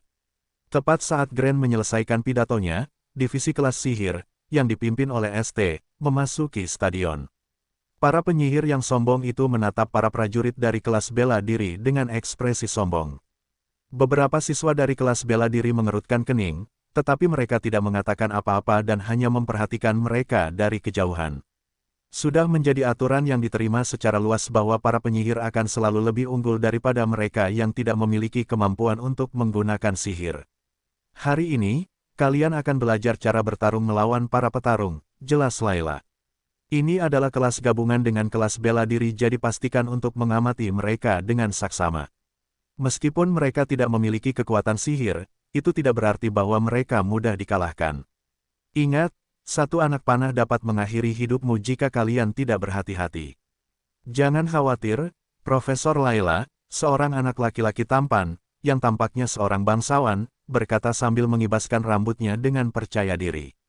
Sebagai salah satu jenderal divisi sihir, aku akan menunjukkan kepadamu cara menangani orang-orang kecil ini. Aku akan melihat penampilanmu, Sir Edward, kata Layla sambil tersenyum. Namun, senyumnya tidak pernah sampai ke matanya. Dia adalah seseorang yang paling membenci. Bangsawan yang sombong, kau bisa mengandalkanku, Profesor. Edward menatap kelas bela diri seolah-olah dia sedang melihat sekelompok serangga yang bisa dengan mudah dia hancurkan di bawah kakinya. Edward Yole Aeri, bakat sihir kelas S, dan putra kedua Marquess Aeri, pikir ST. Menurut informasi, dia adalah yang paling menjanjikan di antara tahun pertama dalam hal afinitas sihir. ST, Ian, dan Isaac, hanya memiliki afinitas kelas A terhadap sihir, dibandingkan dengan mereka. Edward berada pada level yang lebih tinggi dan keluarganya telah berusaha keras memberinya sumber daya yang diperlukan untuk membuka jalan bagi Archmage di masa depan. Mari kita lihat apa yang bisa kau lakukan. ST tersenyum. Ia ingin melihat seberapa cakap orang kedua yang memegang komandonya itu. Sejujurnya, ST berharap orang yang akan melawan Edward adalah William. Meskipun kekuatan William telah disegel, ST ingin melihat seberapa besar ia telah berkembang selama beberapa tahun mereka tidak bertemu. Beberapa menit kemudian, Grant, Layla, dan Andy bertemu di tengah-tengah Coliseum dan saling berbasa-basi. Sepertinya hidupmu tidak mudah, Layla, goda Grant. Kau mulai tampak tua, sebaiknya kau oleskan krim malam sebelum tidur. Layla mendesah dan mengangguk, anak-anak nakal itu akan membunuhku. Kuharap murid-muridmu dapat merendahkan mereka, sehingga mereka akan mengerti bahwa mereka bukanlah pusat alam semesta. Hei, kau seharusnya berpihak pada murid-muridmu, tegur Andy. Kau yakin ingin kelasmu sendiri menderita kekalahan? Itu mungkin akan berdampak buruk padamu sebagai guru mereka. Jangan khawatir, bahkan jika itu benar-benar terjadi, lalu kenapa? Jawab Layla, aku hanya bisa berkata, apa kalian tidak malu dipukuli oleh prajurit tanpa sihir yang kalian ejek setiap hari? Selama aku mengatakan itu, semua orang akan menutup mulut mereka dan hanya fokus pada latihan sihir mereka. Grant dan Andy saling berpandangan dan menggelengkan kepala tanpa daya. Layla cukup brutal terhadap murid-muridnya, tetapi ini adalah cara yang tepat untuk mengekang kesombongan mereka saat mereka masih muda. Tentu saja, mereka juga khawatir dengan murid-murid mereka sendiri karena penyihir bukanlah orang yang mudah menyerah. Kita buat saja ini pertandingan tantangan, usul Layla. Kita akan bergiliran menantang satu sama lain. Kalian bisa mulai lebih dulu. Oke, Grant mengangguk. Kedengarannya seperti rencana yang bagus. Ketiga instruktur kembali ke divisi masing-masing dan menjelaskan aturan, pertukaran petunjuk. Kedua belah pihak dapat memilih untuk bertarung satu lawan satu, atau dalam pertempuran kelompok. Sama seperti yang terjadi ketika kelas bela diri memilih wakil prefek mereka, formasi sihir di dalam Kolosem akan mencegah siapapun dari kematian. Dengan jaminan ini, kedua belah pihak akan mampu melepaskan kekuatan penuh mereka tanpa khawatir tentang keselamatan lawan mereka. Kita akan menjadi yang pertama menantang mereka, kata Grant dengan ekspresi serius. Siapa yang ingin meraih kemenangan pertama untuk kelas bela diri kita? Aku, tidak, aku akan melakukannya. Minggirlah, aku akan menangani ini. Drake, Spencer, dan Conrad sangat ingin memberi para penyihir satu atau dua pelajaran tentang cara melawan petarung kuat seperti mereka. Semua orang mulai memanas, dan bahkan Grant mulai pusing memikirkan siapa yang harus dipilih. Saat itulah sebuah suara malas berbicara dan memberi perintah. Priscilla, kau akan bertarung terlebih dahulu, perintah William. Jangan menahan diri, dan hancurkan mereka. Karena kepala prefek telah berbicara, semua orang dengan enggan melangkah mundur dan menatap gadis cantik yang membawa busur di punggungnya. Mereka telah mengenali kekuatan Priscilla selama kompetisi wakil prefek, jadi tidak ada dari mereka yang berpikir bahwa keputusan William tidak pada tempatnya. Priscilla tidak mengatakan apa-apa dan melangkah maju. Dia kemudian melihat ke divisi kelas sihir dan mengajukan tantangan. Namaku Priscilla Nerel Grenfold, Priscilla menyatakan. Aku wakil prefek divisi bela diri Solaris. Aku ingin menantang wakil prefek divisi sihir. Edward menyeringai ketika dia melihat gadis cantik yang berani menantangnya. Dia kemudian melangkah maju dan menyeringai kepada Priscilla. Kurasa kelas bela diri tidak kekurangan gadis-gadis cantik. Karena kamu berani menantangku, bagaimana kalau kita bertaruh sedikit? Jika aku menang, kamu akan menjadi bawahanku. Jangan khawatir, aku akan memperlakukanmu dengan sangat baik. Bagaimana menurutmu? Priscilla mencibir sambil menatap anak laki-laki berambut pirang yang tampan di depannya. Aku tidak keberatan, tapi, jika aku menang, kau akan menjadi bawahanku. Bagaimana menurutmu? Hah, kau punya nyali. Edward menyeringai. Baiklah, aku terima syaratmu. Biarkan semua orang di sini menjadi saksi. Setelah membuat pernyataannya, Edward mengeluarkan tongkat sihir emas dari cincin penyimpanannya. Tongkat itu tampak sangat keren dan menakjubkan sehingga William sangat tergoda untuk menyentuhnya dan melihat apakah dia bisa mempelajari job kelas baru darinya. Priscilla memegang busur di tangannya dan menatap tanpa rasa takut ke arah anak laki-laki sombong di depannya. Dengan sekali pandang, semua orang bisa tahu bahwa dia sama sekali tidak gugup dengan taruhan yang baru saja mereka buat. William menyeringai ketika melihat pemandangan ini. Meskipun Priscilla kalah darinya, dia yakin bahwa gadis itu masih belum menggunakan semua kartu as tersembunyinya selama pertempuran mereka. William dan ST saling bertukar pandang dan tersenyum. Ini bukan hanya pertarungan antara divisi mereka. Ini juga pertarungan antara mereka berdua. Edward mengamati gadis cantik di hadapannya dari ujung kepala hingga ujung kaki. Ia sangat menyukai kecantikan Priscilla dan tatapan dingin serta tak kenal takut yang diberikannya. Hal itu membuatnya ingin mengalahkannya, sehingga ia bisa menjadikannya bawahannya. Entah mengapa, ada sesuatu pada tatapan mata Priscilla yang membuatnya ingin menghancurkannya hingga gadis itu dengan sukarela berlutut di hadapannya dan menyatakan kesetiaannya yang tak pernah pudar demi kepentingannya. Ia kemudian mencengkeram tongkatnya dan mulai menyalurkan kekuatan sihirnya untuk mempersiapkan diri menghadapi pertempuran mereka. Kalian berdua sudah siap? Tanya Layla. Priscilla dan Edward menganggukkan kepala serempak. Baiklah. Layla mengangguk. Pertempuran dimulai. Edward segera melepaskan badai bila angin yang menuju ke arah Priscilla tanpa ampun. Gadis pemanah itu hanya menundukkan tubuhnya dan berlari ke kiri untuk menghindari serangan yang luar biasa itu. Edward mencibir karena ia sudah mengantisipasi gerakan ini akan datang darinya. Ia kemudian mengaktifkan mantra yang telah ia persiapkan sebelumnya. Paku tanah menyembul dari tanah dan muncul ke arah tempat Priscilla berencana melarikan diri. Afinitas elemen ganda, lumayan, gumam Grant sambil menyaksikan pertarungan. Setidaknya dia punya kemampuan untuk mendukung kesombongannya. Bahkan Layla yang membenci sikap arogan Edward harus mengakui bahwa dia adalah penyihir yang sangat berbakat. Tanah dan udara, kombinasi yang aneh. Andi berkomentar sambil menatap gadis berambut hitam yang tampaknya dirugikan. Meski begitu, itu masih jauh dari cukup untuk mengalahkannya. Saat Andi mengucapkan kata-kata ini, Priscilla menghentakkan kaki di tanah dan melompat tinggi ke udara. Dia kemudian melepaskan 3 anak panah berturut-turut yang terbang dalam lengkungan elegan ke arah anak laki-laki tampan yang masih memiliki senyum percaya diri di wajahnya. Edward melambaikan tangannya dan penghalang yang terbuat dari angin mengelilinginya. Dia pikir itu sudah cukup untuk menghalangi upaya sia-sia Priscilla untuk melakukan serangan balik. Saat anak panah menyentuh penghalang, mereka meledak menjadi kilatan cahaya yang menyilaukan yang membutakan Edward, yang membuatnya kehilangan konsentrasi.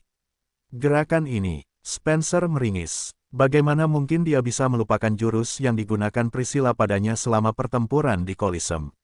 Tali busur Priscilla bersinar saat dia melepaskan anak panah lagi saat dia mendarat.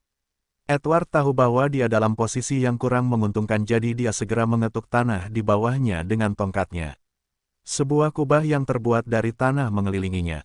Itu adalah mantra pertahanan yang kuat yang dapat menangkis sebagian besar serangan selama mereka tidak melampaui kekuatan sihir Castor. Anak panah Priscilla mengenai kubah tanah dan meledak. Anak panah yang digunakan gadis berambut hitam itu adalah anak panah peledak yang meledak saat mengenai sasaran. Sebuah lubang kecil, seukuran bola basket muncul di kubah yang melindungi Edward. Sebelum anak laki-laki itu bisa mengucapkan mantra pertahanan lagi, suara angin bersiul mencapai telinganya. Itulah suara terakhir yang didengarnya sebelum anak panah menembus dahinya dan menembus sisi lain kepalanya. Edward jatuh ke tanah, mati, dan berubah menjadi partikel cahaya. Earthdom menghilang dan para siswa kelas bela diri berteriak dan bersorak untuk wakil prefek mereka dengan sekuat tenaga. Hidup Priscilla, hidup wakil prefek kita. Edward muncul kembali di sisi divisi sihir dengan wajah sedih. Semuanya terjadi begitu cepat sehingga dia tidak dapat menerima betapa mudahnya dia kalah melawan seorang gadis dari divisi kelas bela diri. Kerja bagus, kata William sambil mengacungkan jempol kepada Priscilla. Priscilla hanya menganggukkan kepalanya sebelum dia kembali ke posisinya di belakang anak laki-laki berambut merah itu. Para siswa kelas bela diri menatap putri prajurit mereka dengan kagum dan hormat. Mereka tahu bahwa Priscilla kuat, tetapi mereka tidak tahu bahwa dia sekuat itu. ST menatap Edward dengan ekspresi rumit di wajahnya. Kepala prefek kelas divisi sihir ingin Edward diturunkan pangkatnya karena kesombongannya. Namun, ketika itu benar-benar terjadi, yang dirasakan ST hanyalah kepahitan. Ia harus mengakui bahwa Edward mewakili kelas divisi sihir. Kekalahannya adalah kekalahan divisi sihir secara keseluruhan. Tuan muda, biarkan aku bertarung selanjutnya, Ian melangkah maju. Aku pasti akan memenangkan ronde ini.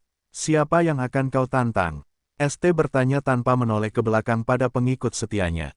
Saat Ian berbicara, ia sudah tahu siapa yang ingin Ian lawan di kelas bela diri. Aku akan melawan William, jawab Ian dengan ekspresi serius. Percayalah padaku, Tuan muda. Aku bisa mengalahkannya. Kau yakin tentang itu? Kali ini, ST menoleh untuk menatap mata Ian. Seberapa yakin kau bisa mengalahkannya? Keseriusan di mata ST membuat Ian tanpa sadar mundur selangkah. Teman bertengkar, William ingin mengatakan bahwa ia memiliki keyakinan 100% bahwa ia bisa memenangkan pertarungan melawan William. Namun, ia tahu bahwa bukan itu masalahnya. Kekuatan William terletak pada sifatnya yang tidak terduga. Bahkan Ian harus mengakui bahwa meskipun ia menggunakan kekuatan penuhnya, ia tidak akan mampu mencapai hal-hal yang telah dilakukan William di masa lalu. Ian tidak mungkin bisa mengalahkan penguasa hutan yang konon, paling tidak, berada di tingkat menengah peringkat ancaman kelas B. Aku akan melakukan yang terbaik. Ian menggertakkan giginya dan menjawab. ST menggelengkan kepalanya dan menghadapi para siswa. Divisi sihir, sekarang giliran kita untuk memberikan tantangan, siapa di antara kalian yang ingin bertarung? Aku akan bertarung, seorang gadis dengan rambut pirang panjang yang mencapai pinggangnya melangkah maju. Dia adalah salah satu gadis tercantik di antara para siswa tahun pertama di divisi sihir. Priscilla mungkin disebut sebagai putri prajurit di kelas divisi bela diri, tetapi gadis pirang cantik ini juga menyandang gelar di divisi sihir. Dia adalah putri baja, yang konon katanya tidak dapat ditembus. Catatan penulis, pria berbudaya, tolong, berperilakulah baik. Aku akan mengamankan kemenangan untuk divisi kita, kata gadis cantik itu. ST menganggukkan kepalanya. Lakukan yang terbaik, Wendy. Jangan khawatir, kepala prefek. Serahkan semuanya padaku, kata Wendy. Tetapi semua orang dapat melihat bahwa pipinya memerah saat dia berbicara dengan ST. Untuk mencegah siapapun melihat ekspresinya, dia bergegas berjalan menuju pusat kolosem sambil mengatur napasnya. Ketika dia tiba di tujuannya, dia telah mendapatkan kembali ketenangannya. Matanya tertuju pada anak laki-laki tampan di kelas bela diri yang juga menatapnya. Kakak, kemarilah, kata Wendy sambil memanggil tombak di tangannya. Tunjukkan padaku seberapa banyak peningkatanmu setelah kau kabur dari rumah. Sepertinya giliranku untuk bertarung. William mengangkat dagunya dengan sikap arogan saat ia melangkah maju untuk melawan si cantik yang menunggu di tengah kolisem. Namun, ia hanya mampu melangkah 5 langkah ketika sebuah tangan mencengkeram bagian belakang jubahnya dan menariknya kembali. Itu adik perempuanku, komentar Spencer.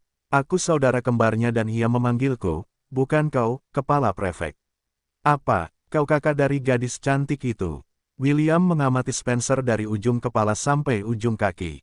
Kalian tidak mirip. Beberapa siswa kelas bela diri juga menganggukkan kepala mereka tanda setuju dengan kata-kata William.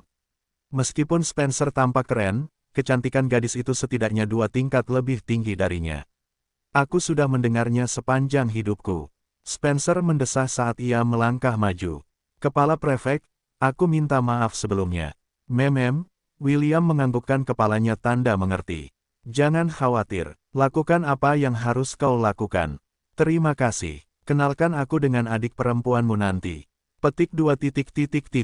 Tidak, Spencer menatap wajah saudara kembarnya, yang sudah setengah tahun tidak ditemuinya. Sudah lama sekali ia tidak kabur dari rumah karena tidak tahan dengan ejekan dari saudara-saudaranya.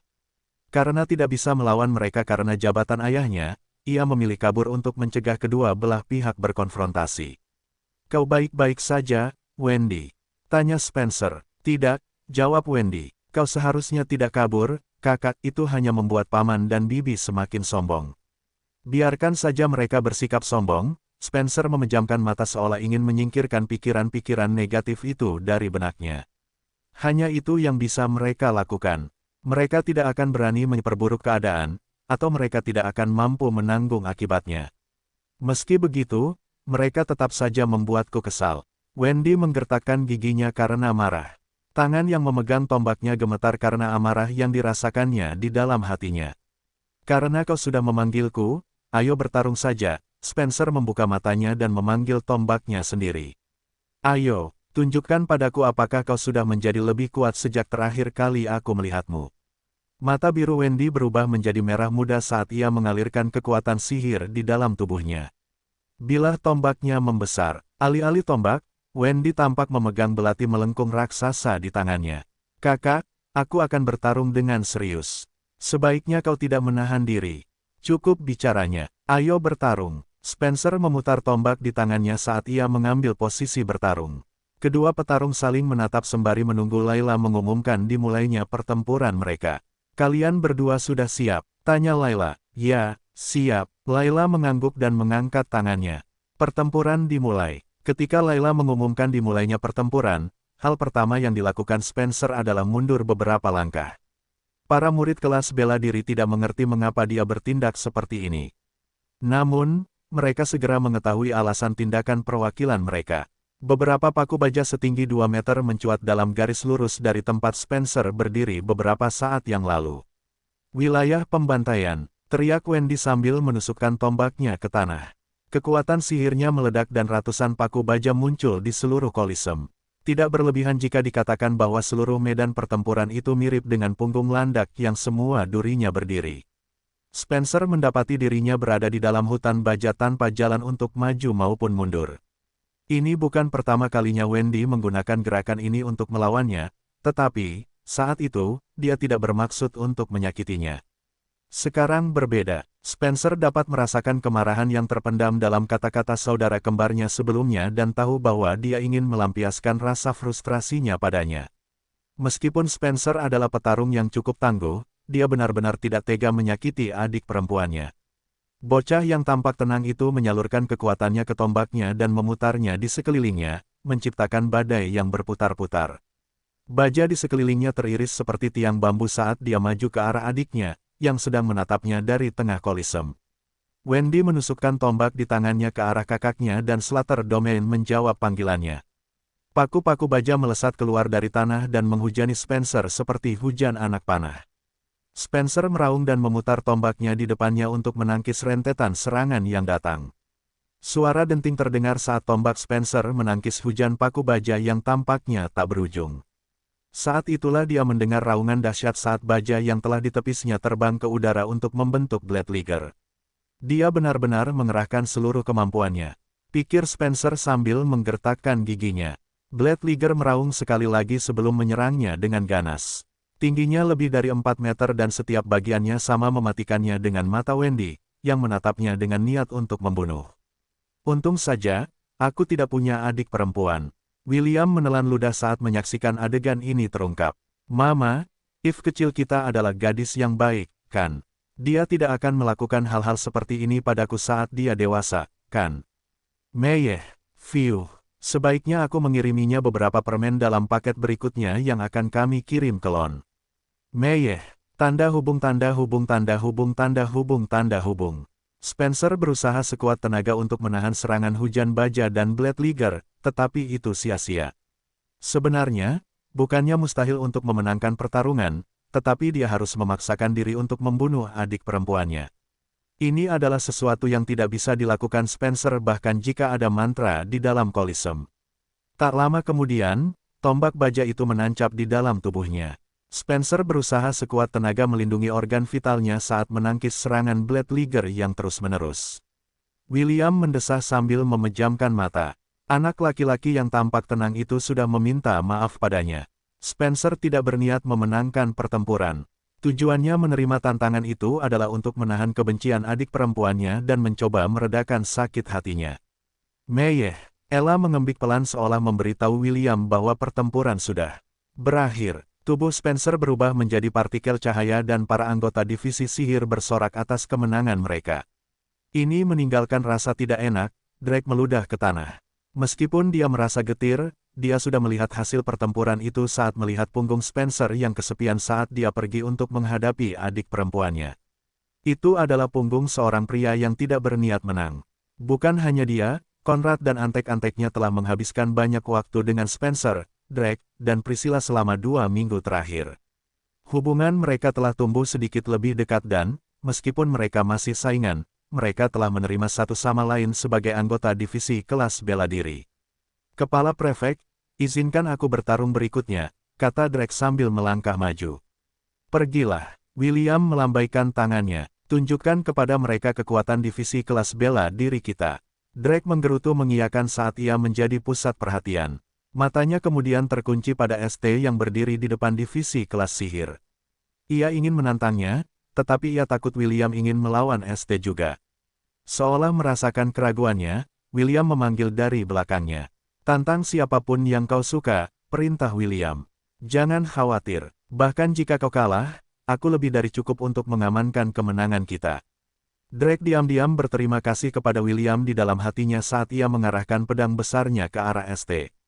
Aku, Drake Vickrek, menantang kepala prefek divisi kelas sihir, teriak Drake. Beranikah kau menerima tantanganku? ST melirik William, dan William hanya mengacungkan jempol. Melihat William tidak berniat ikut campur dalam tantangan itu, ST menganggukkan kepalanya dan melangkah maju untuk menemui orang yang menantangnya. Majulah, kepala prefek, kalahkan bocah jelek itu dan tunjukkan pada mereka kekuatan penyihir. Tunjukkan pada mereka kekuatan kita yang lebih unggul. Para siswa divisi kelas sihir bersorak untuk kepala prefek mereka yang tampan. Meskipun mereka tidak tahu siapa Drake, mereka yakin bahwa kepala prefek mereka tidak akan kalah dari bocah barbar berotot itu. ST mengangguk singkat kepada Drake sebagai tanda terima kasih saat dia menghunus Rhapsody, pedang yang diberikan kepadanya oleh Dewi Astrid. Pedang itu berdering saat tubuhnya telah sepenuhnya terekspos seolah mengumumkan kehadirannya ke dunia.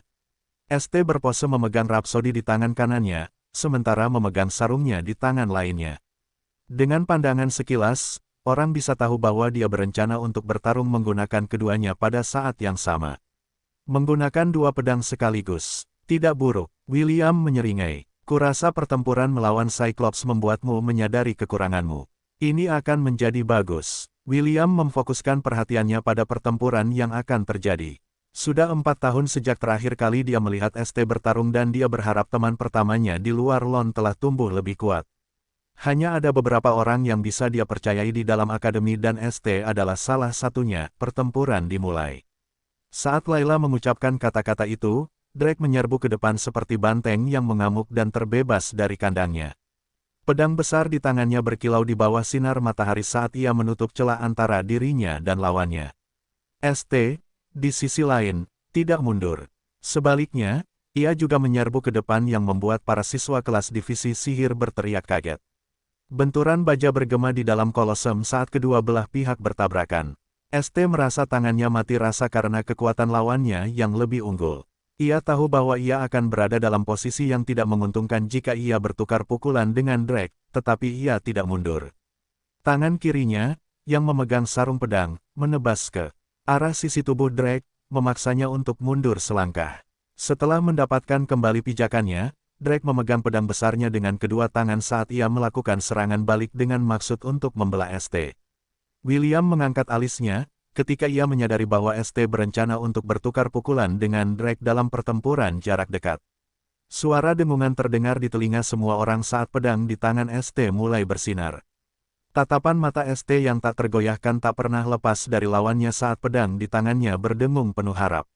Rhapsody menghadapi serangan penuh kekuatan Drake dan benturan keras itu menciptakan gelombang kejut yang mendorong kedua petarung menjauh satu sama lain. Begitu ST kembali berdiri, dia menerjang maju dengan sarung pedangnya tepat di depannya. Drake butuh beberapa saat untuk pulih dari benturan itu. Sebagian dirinya tidak bisa menerima bahwa serangan penuh kekuatannya ditepis begitu saja, tetapi dia tahu bahwa dia bertarung melawan pendekar pedang ajaib, jadi ini tidak mengejutkan. Kurasa aku harus serius, pikir Drake sambil mencengkeram pedang besar di tangannya. Mengumpulkan kekuatannya, semburan cahaya merah meledak dari tubuhnya. Dia kemudian menekan tangannya di bagian belakang pedangnya sebelum membelah ruang di depannya. Indra keenam ST berteriak tentang bahaya saat dia buru-buru melompat ke samping untuk menghindari serangan tak terlihat apapun yang menuju ke arahnya. Tanah di sampingnya meledak, menerbangkan tanah dan rumput ke segala arah.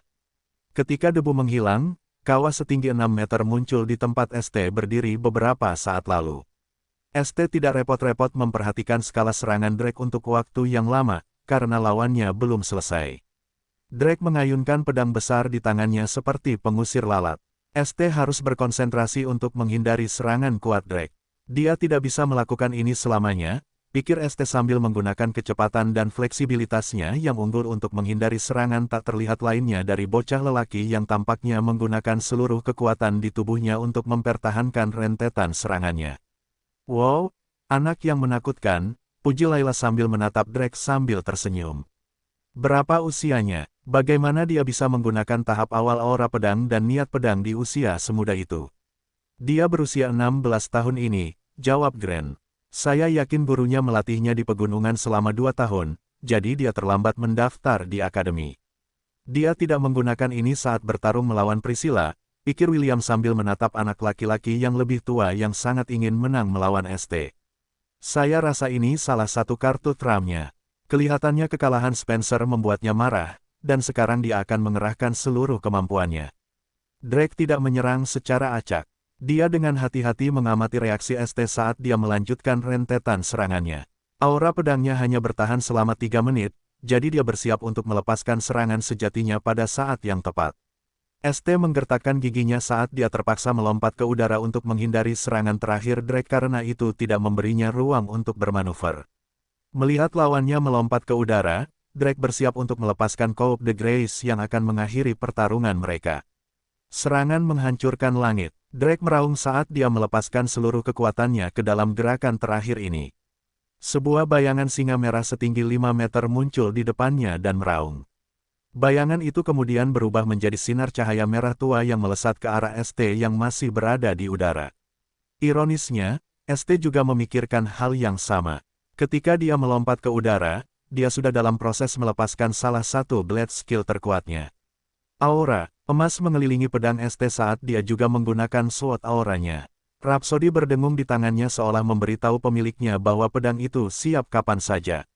Masa depanmu bergantung pada perintah sang dewa, kata ST tegas saat sword aura yang mengelilingi Rhapsody semakin terang. Serahkan hidupmu pada tanganku ini. Divine Burst, teriak ST saat dia menusukkan pedangnya ke depan. Rhapsody melepaskan ledakan cahaya emas yang melesat keluar dari ujungnya. Sky Shattering Strike dan Divine Burst bertabrakan di udara. Kedua energi pedang mulai saling mendorong dalam pertempuran supremasi antara SWOT Intent. Kaki Drake tergelincir di tanah saat dia meraung untuk memperkuat serangannya. ST juga meraung saat rambutnya berkibar tertiup angin. William menyaksikan pertempuran itu dengan lengan disilangkan di dada. Dia bisa tahu bahwa ST sangat berbeda dari bocah yang pernah ditemuinya di masa lalu. Bocah berambut merah itu mengerti pesan yang ST coba sampaikan kepadanya dalam pertempuran ini. 4 tahun lalu, ST hanya bisa menyaksikan tanpa daya saat William bertarung melawan troll gunung. Selama pertempuran melawan Cyclops, William juga yang membuat pengorbanan terakhir untuk membantunya menyelesaikan ujian. Meskipun itu tidak terlihat di wajahnya, jauh di lubuk hatinya, ST membenci dirinya sendiri karena lemah. Dia membenci dirinya sendiri karena selalu menjadi orang yang harus dilindungi, sementara yang lain menderita menggantikannya. Selama bertahun-tahun ia tidak bertemu William, ia tidak pernah berhenti berlatih. Ia melakukan ini, agar saat ia bertemu William lagi, ia tidak perlu bergantung padanya untuk bertarung. ST ingin bertarung sendiri dan menggunakan kedua tangannya untuk mengatasi tantangan apapun yang menghadangnya. Teroboslah, Divine Burst! Teriak ST dan sinar cahaya keemasan itu semakin kuat. Suara sesuatu yang pecah bergema di Coliseum saat Sky Shattering Strike hancur menjadi partikel cahaya. Divine Burst milik ST menelan tubuh Drake dan melenyapkannya sepenuhnya. Raungan dahsyat terdengar dari kelas divisi sihir saat mereka menatap kepala prefek mereka dengan tatapan terpesona. ST mendarat dengan selamat di tanah dan menggunakan pedang serta sarungnya untuk menopang tubuhnya. Sorak-sorai dari divisi sihir mencapai telinganya, tetapi ia tidak bereaksi. Sebaliknya, tatapannya mencari anak laki-laki berambut merah di seberang stadion. Kebahagiaan membuncah di dadanya saat ia melihat William bertepuk tangan sambil mengucapkan sesuatu. ST tersenyum. Dia mampu membaca gerak bibir William, dan itu membuatnya merasa bahwa semua kerja kerasnya telah terbayar. Mengikuti kepala prefek mereka, para siswa kelas bela diri memberikan tepuk tangan meriah kepada kedua petarung. Melihat reaksi pihak lain, divisi sihir memutuskan untuk mengikutinya. Mereka juga memuji penampilan Drake dan ST yang mengesankan. Bahkan Grant, Layla, dan Andy bertepuk tangan bersama. Drake telah muncul di samping William dan prajurit berusia 16 tahun itu duduk di rumput dengan ekspresi sedih. "Tidak bisakah kau mendengarnya?" William bertanya sambil menepuk bahu Drake. "Semua orang memuji penampilanmu. Mengapa kau merasa sedih?" Drake tidak mengangkat kepalanya dan hanya menjawab, "Karena aku kalah." "Ya, kau kalah," jawab William. "Apakah ini pertama kalinya kau kalah?" Petik 2. Tidak, lalu mengapa kau bersikap seolah-olah ini pertama kalinya bagimu? Petik 2. Petik 2. William menyilangkan lengannya di dadanya saat ia melihat kelas divisi sihir. "Saya juga sudah kalah berkali-kali. Namun, itu tidak menghentikan saya untuk terus maju. Selama Anda masih hidup, Anda akan memiliki banyak kesempatan untuk kalah. Anda akan memiliki banyak kesempatan untuk belajar dari kekalahan tersebut. Tahukah Anda, anak laki-laki yang Anda lawan sebelumnya juga pernah mengalami kekalahan di masa lalu. Namun, terlepas dari kekalahan tersebut, dia tidak berhenti untuk terus maju." William mulai berjalan menuju pusat arena. Namun, dia berhenti seolah-olah dia lupa memberitahu kelasnya sesuatu yang penting. Dia kemudian menghadapi para siswa kelas bela diri yang sedang menatapnya dengan ekspresi serius. "Tidak peduli seberapa kuat musuhnya, seorang pahlawan tidak bisa memilih lawannya," kata William dengan tegas. "Itulah sebabnya mereka disebut pahlawan." ST, yang berdiri di depan divisi kelas sihir tersenyum ketika mendengar kata-kata William. Dia mengatakan hal yang sama kepadanya 4 tahun lalu ketika mereka berhadapan dengan Cyclops dalam ujian keberanian. Para siswa kelas bela diri menatap kepala prefek mereka yang telah melanjutkan berjalan menuju pusat Colosseum dengan ekspresi rumit. Ella ragu-ragu sejenak sebelum berlari menuju bayinya. William menyeringai ketika mamanya muncul di sampingnya. "Kau ingin bertarung denganku, Mama?" "Meyeh, oke," kata William sambil meletakkan tangannya di punggung mamanya. "Mari kita tunjukkan pada mereka kekuatan Lon." "Meyeh, saya kepala prefek divisi kelas bela diri," William mengumumkan. "Saya ingin bertarung 2 lawan 2 dengan divisi kelas sihir. Apakah ada yang mau menerima tantangan saya?" ST menoleh untuk melihat kedua pengikutnya. Ian dan Ishak mengalihkan pandangan mereka dan berpura-pura melihat ke langit. Si kembar tidak takut melawan William. Yang mereka takutkan adalah melawan Ella. Mereka telah melihat wujud aslinya, dan keduanya tahu bahwa tidak ada dari mereka yang bisa melawannya bahkan jika mereka memberikan segalanya. Mereka adalah tangan kiri dan kanan ST, dan mereka tidak ingin kalah dengan cara yang buruk di depan kelas divisi sihir. ST memahami kekhawatiran mereka. Dia juga tidak ingin Ian dan Ishak bertarung melawan William karena dia merasa tidak ada peluang untuk menang. Bocah berambut coklat yang tampan itu menatap anggota divisi sihir lainnya yang bersemangat untuk melawan William dan mendesah dalam hatinya. "Ketidaktahuan benar-benar membahagiakan," pikir ST. "Aku ingin tahu siapa yang harus kukirim." Saat ST sedang berpikir keras, 2 siswa jangkung melangkah maju dari belakang divisi sihir. Mereka adalah anggota kelas 1 yang tertinggi dan tertua dan tidak ada siswa yang berani memprovokasi mereka. Kepala Prefek, beri kami kehormatan untuk memenangkan pertempuran ini demi divisi kami. Seorang remaja tegap yang tingginya hampir 2 meter berkata dengan senyum percaya diri terpampang di wajahnya. Ini akan menjadi hal yang mudah. Bukankah begitu, bro? Lebih seperti sepotong kue, seorang remaja menjawab sambil menyeringai. Tidak setiap hari kita bisa menginjak kepala prefek. Aku yakin ini akan membuat kita berdua terkenal. Hahaha. ST menggunakan seluruh tekadnya untuk tidak memutar matanya ke arah dua remaja kembar yang mengira bahwa mereka dapat dengan mudah mengalahkan William. Nama si kembar adalah Brutus dan Bruno. Keduanya berusia 18 tahun dan hanya lulus ujian pendaftaran Akademi Kerajaan setelah gagal berulang kali selama 3 tahun. Usia minimum untuk masuk ke akademi adalah 14 tahun. Siapapun yang mencapai usia ini akan memenuhi syarat untuk mengikuti ujian masuk. Namun, di antara ribuan pendaftar, hanya sedikit yang berhasil melewati gerbang Akademi Kerajaan setiap tahun. Mereka yang gagal dalam ujian akan kembali lagi tahun depan untuk mencoba peruntungan mereka. Akademi telah melihat banyak siswa seperti itu, tetapi mereka tidak peduli selama mereka tidak melampaui batas usia maksimum 18 tahun.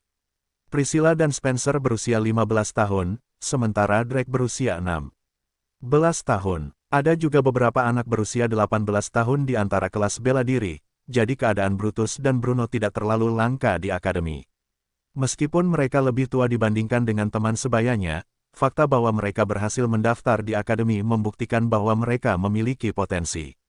Bahkan jika mereka harus mencoba mendaftar beberapa kali berturut-turut sebelum berhasil.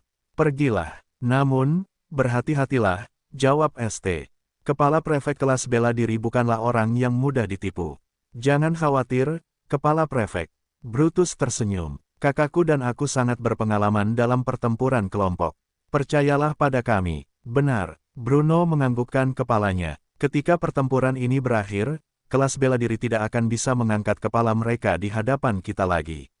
Si kembar yang tinggi besar berjalan menuju pusat medan perang dengan ekspresi sombong. Yang tidak mereka ketahui adalah bahwa ST, Ian, dan Ishak telah membakar dupa untuk mayat mereka jauh di dalam hati mereka. Brutus dan Bruno berhenti berjalan ketika mereka hanya berjarak 50 meter dari William. Mereka kemudian memanggil tongkat mereka dan menyebutkan nama mereka. Aku Brutus McKSR. Aku Bruno McKSR. Bersama-sama kita adalah menara kembar KSR. Meskipun mereka berdua hanya memiliki wajah yang biasa saja, mereka sama sekali tidak jelek. Rambut abu-abu pendek dan fitur wajah yang tegas membuat mereka tampak menawan dengan cara mereka sendiri. Keduanya memancarkan aura kuat yang cukup umum di antara kelompok tentara bayaran. William bertepuk tangan dengan geli saat melihat kedua umpan meriam yang akan bertemu dengan kuku dan tanduk ibunya. Menakjubkan, kalian berdua tampak sangat kuat. Puji William, apakah kalian mungkin yang terkuat di kelas divisi sihir? Brutus menyeringai dan menatap anak laki-laki berambut merah yang menyenangkan matanya. Yah, aku tidak akan mengatakan bahwa kami yang terkuat. Tapi, kami jelas berada di 10 besar, Bruno menyelesaikan kalimat saudaranya. Dia juga menyeringai dan menatap William. Wah, karena kami lebih tua darimu, izinkan aku memberimu beberapa nasihat. Apa yang ingin diajarkan kakak senior kepada gembala yang rendah hati ini? Tanya William. Ia tampak begitu berkelas, elegan, dan karismatik, sehingga bahkan saudara kembar yang sombong itu tidak ingin mempermalukannya terlalu banyak di depan orang banyak. Mengakui kekalahan lebih awal lebih baik daripada menderita pemukulan, kata Bruno dengan raut wajah, aku orang baik. Kuharap Tuan Kepala Prefek akan mengingat ini selama pertempuran kita. Aku berterima kasih kepada saudara senior Bruno atas nasihatnya. William mengangguk tanda setuju.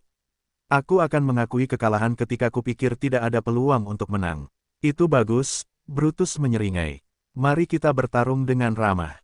Ya, mari, William setuju. Ketiga orang itu saling tersenyum seolah-olah mereka adalah sahabat karib yang akan bertanding. Ella, yang menyaksikan olok-olok ini dari samping, merasa kakinya gatal. Ia ingin sekali menendang kedua remaja lelaki itu sampai mati. Apakah kalian semua siap? Tanya Layla. Ia cukup terhibur oleh basa-basi yang dibagikan kedua belah pihak sebelum memulai pertempuran mereka. Ya, Meyeh. Baiklah. Layla mengangkat tangannya. Pertempuran dimulai. Banyak peluru batu, Beberapa Fireball, meskipun mereka bertindak tanpa beban dan sombong, Brutus dan Bruno tidak pernah meremehkan William. Jabatan kepala prefek tidak dapat dibeli dengan uang atau pengaruh. Itu adalah jabatan yang hanya dapat diperoleh melalui kompetisi. Karena William adalah kepala prefek kelas bela diri, itu berarti dia memiliki kemampuan untuk mendukungnya. Si kembar tidak mengetahui kemampuannya. Jadi mereka memutuskan untuk mengalahkannya dengan menggunakan kombinasi sihir yang telah mereka sempurnakan selama bertahun-tahun. William mulai berlari ke arah kanannya untuk menghindari pertunjukan sihir dan kendali yang luar biasa dari si kembar yang dia sebut sebagai umpan meriam. Jika William masih memiliki kekuatan sihirnya, dia pasti bisa melawan serangan ini. Namun, karena kekuatan sihirnya disegel, dia terpaksa menjauhkan diri dari serangan gabungan lawan-lawannya. Tepat pada saat itulah Ella bergerak. Kuku dan tanduknya bersinar dalam rona kebiruan saat dia menyerang Brutus seperti anak panah yang melesat. Si kembar telah memperhatikan William dan Ella, jadi saat dia bergerak, Brutus segera membangun lapisan-lapisan tembok bumi yang berurutan untuk menghentikan lajunya. Ia pikir ini sudah cukup untuk menghalangi seekor kambing kecil. Itu adalah kesalahan terbesar yang pernah ia buat dalam hidupnya. Ella menghancurkan setiap tembok bumi seolah-olah terbuat dari kertas dan melanjutkan serangan liarnya. Meskipun ia tampak seperti kambing yang tidak berbahaya saat ini, statistiknya sama dengan bentuk ibex perangnya. Bahkan jika ia tidak dapat menggunakan tanduknya yang besar untuk menimbulkan kerusakan serius, tanduknya saat ini lebih dari cukup untuk menghancurkan semua yang dapat dilemparkan si kembar kepadanya. Rahang para siswa kelas bela diri dan kelas sihir ternganga tak percaya. Beberapa dari mereka bahkan menggosok mata mereka dalam upaya untuk melihat apakah mereka berhalusinasi. Meyeh, ketika Ella merobohkan tembok bumi terakhir, Brutus segera menusukkan tongkatnya ke depan. Boulder Crash, sebuah batu besar setinggi 2 meter muncul di depan Brutus dan terbang ke arah Ella. Ella menghentakkan kuku depannya ke tanah dan memberikan tendangan belakang ke arah batu besar itu. Sama seperti bola voli yang dipukul dengan paku yang kuat, batu besar itu terbang kembali ke tempat asalnya. Wah, Brutus tidak menyangka akan terjadi perubahan mendadak ini dan dadanya terhantam batu besar yang dipanggilnya. Ia terlempar beberapa meter ke belakang, tetapi ia tidak mati karena benturan itu. Akan tetapi, ia berharap ia mati saja karena rasa sakit yang luar biasa di dadanya membuatnya gila. Beberapa tulang rusuknya patah, dan ia merasa sangat sakit untuk bernapas. Bruno meraung dan melemparkan beberapa tombak api ke arah kambing yang hanya berjarak beberapa meter darinya. Ella dengan cekatan menghindari serangan ini dan menyerang ke arah Bruno. Karena putus asa, Bruno memutar tongkatnya di depannya yang menciptakan badai api yang menelan kambing itu dalam kobaran api yang membakar. Ini adalah serangan terkuatnya dan ia menyimpannya sebagai kartu trufnya. Ia tidak pernah menyangka bahwa ia akan terpaksa menggunakan ini terhadap seekor kambing kecil yang telah ia perlakukan seperti ternak. Meyeh, suara Ella yang perkasa terdengar di tengah badai api. Bruno tidak tahu bagaimana itu bisa terjadi, tetapi saat dia mendengar kambing itu mengembik, seluruh tubuhnya terpental dari tempatnya berdiri. Badai api itu menghilang, dan bayangan seekor kambing putih dan berbulu halus muncul di hadapan semua orang. Melihat bulunya yang masih seputih salju, membuat semua orang menyadari bahwa badai api itu sama sekali tidak berpengaruh padanya. Sementara semua orang menatapnya dengan tidak percaya, Ella membuka mulutnya dan menembakkan bola cahaya, seukuran bola basket, ke arah Bruno yang telah jatuh ke tanah. Itu adalah skill jarak jauh Ella, Benevolent Shot. Itu adalah jurus yang dia gunakan sebelumnya untuk melawan badai api yang menuju ke arahnya. Karena holy properties-nya, jurus itu mencegah api itu bergerak ke arah Ella. Bola energi itu mengenai Bruno dan langsung mengubahnya menjadi partikel cahaya. Ella menembakkan Benevolent Shot lagi, kali ini, diarahkan ke Brutus.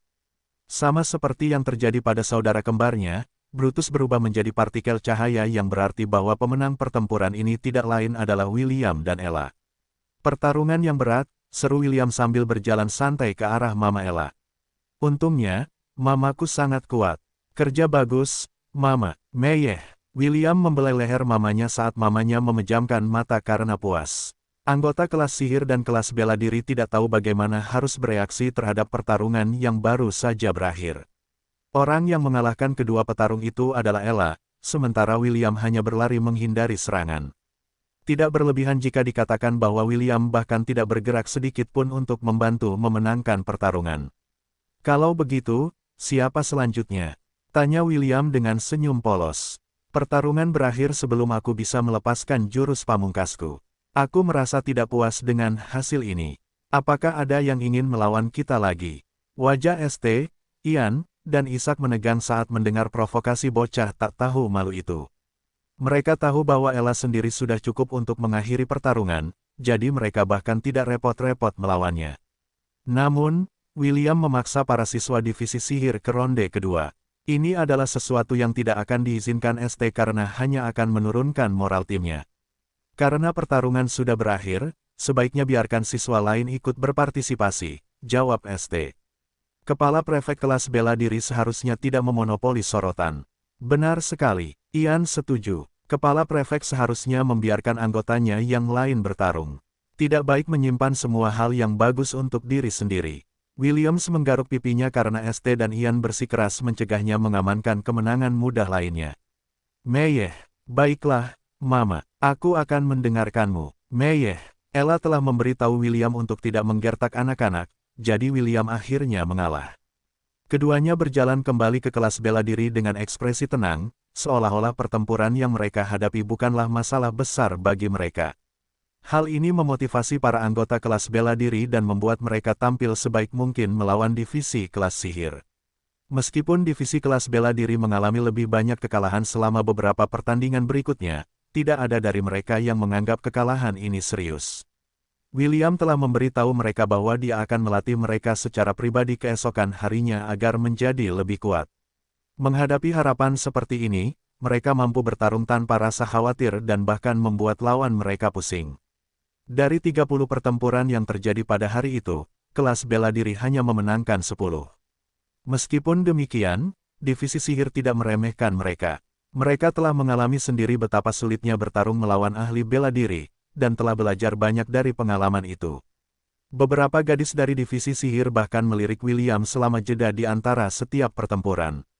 Sang gembala tersenyum dan melambaikan tangan kepada para pengagumnya, yang membuat para gadis tersipu sambil cekikikan satu sama lain. Secara keseluruhan, pertempuran itu telah membuka mata kedua belah pihak. Karena itu, Grant dan Layla memutuskan untuk mengadakan lebih banyak pertempuran antar divisi agar para siswanya memperoleh pengalaman bertarung. Para instruktur berharap bahwa pelajaran berharga ini akan membantu para siswa ini bertahan hidup di dunia luar, setelah mereka meninggalkan dinding pelindung Akademi Kerajaan Helan.